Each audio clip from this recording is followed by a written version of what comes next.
Let's start with Iraq. Will you work to end the Iraq war before the election? And if so, how?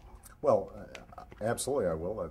I was opposed to this war from the start, alone among most of the major candidates in this presidential race. I always thought it was a bad idea. I have been very clear about my commitment to end this war within 16 months of me taking office. I will be honest, it is going to be difficult to end it while George Bush is in office. We do not have the votes to override his desire to continue it, and we don't have enough votes to impose a timetable with the threat of withdrawing funding, although that's something that I've supported.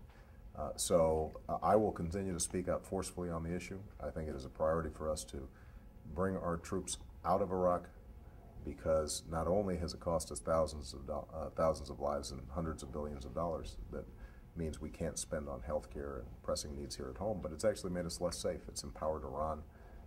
I think it's emboldened terrorist groups in their recruiting. It's distracted us from dealing with Al-Qaeda in Afghanistan. And so this will be one of my highest priorities. I will continue to speak out forcefully on it during the course of this campaign.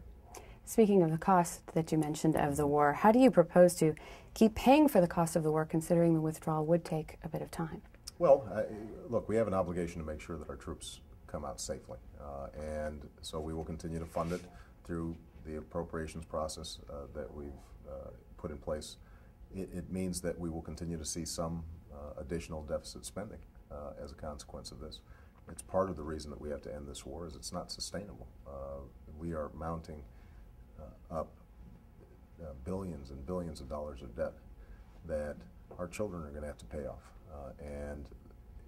But we have to make sure that we are meeting our obligations, particularly to those troops who are coming home, who have post-traumatic stress disorder or traumatic brain injury.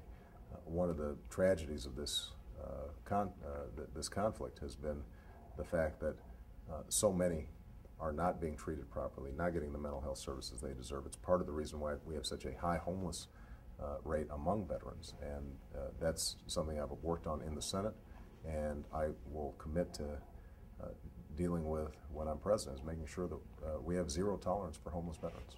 Well, and that is actually the next question on the list of BlogHer, so you must be reading their mind. Right. What are you physically going to do to help those veterans and the soldiers that are in need? What are those plans? Well, step number one is screening for everybody who's discharged. Number two, making sure everybody gets mental health services immediately upon discharge if they need them.